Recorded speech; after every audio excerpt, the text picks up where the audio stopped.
Comment travailler ta respiration pour mieux chanter? Bienvenue dans l'épisode 2 où nous allons parler de l'inspiration et plus précisément à quel rythme, à quels endroits il va falloir inspirer pour garder l'énergie dans tes morceaux. C'est tout de suite.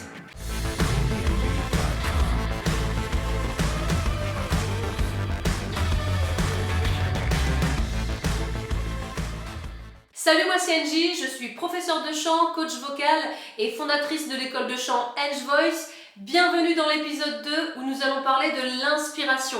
Alors pas l'inspiration dans l'écriture, mais l'inspiration dans ta respiration. Dans tes morceaux, il va falloir prendre de l'air, inspirer à des endroits stratégiques. Peut-être que pour le moment tu le fais de manière aléatoire, un peu au petit bonheur la chance, sauf que ton inspiration, elle doit être prévue, rythmée, au même titre que tes paroles. Ce que je te propose pour travailler ta respiration, dans un premier temps, c'est de t'enregistrer sur un morceau de ton choix.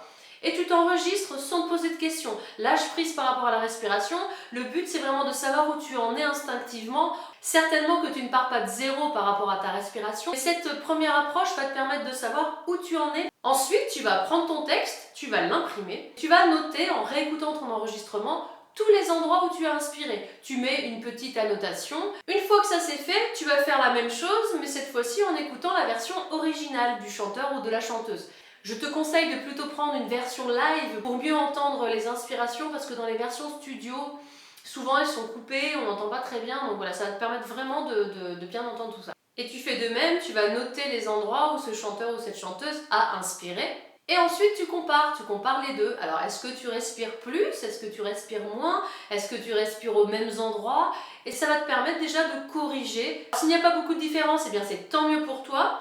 Et si c'est pas le cas, eh bien corrige-le. Tu vas surtout gagner en rythme, en efficacité et en énergie. Voilà, c'est terminé pour cette vidéo, pour cet épisode 2 sur la respiration.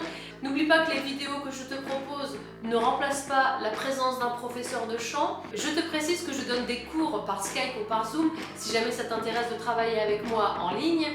Pour cela, tu peux me contacter à l'adresse ci-dessous, edgevoice@gmail.com. N'hésite pas à t'abonner à la chaîne pour recevoir des notifications des prochaines vidéos que je vais poster. Je te dis à très bientôt, ciao!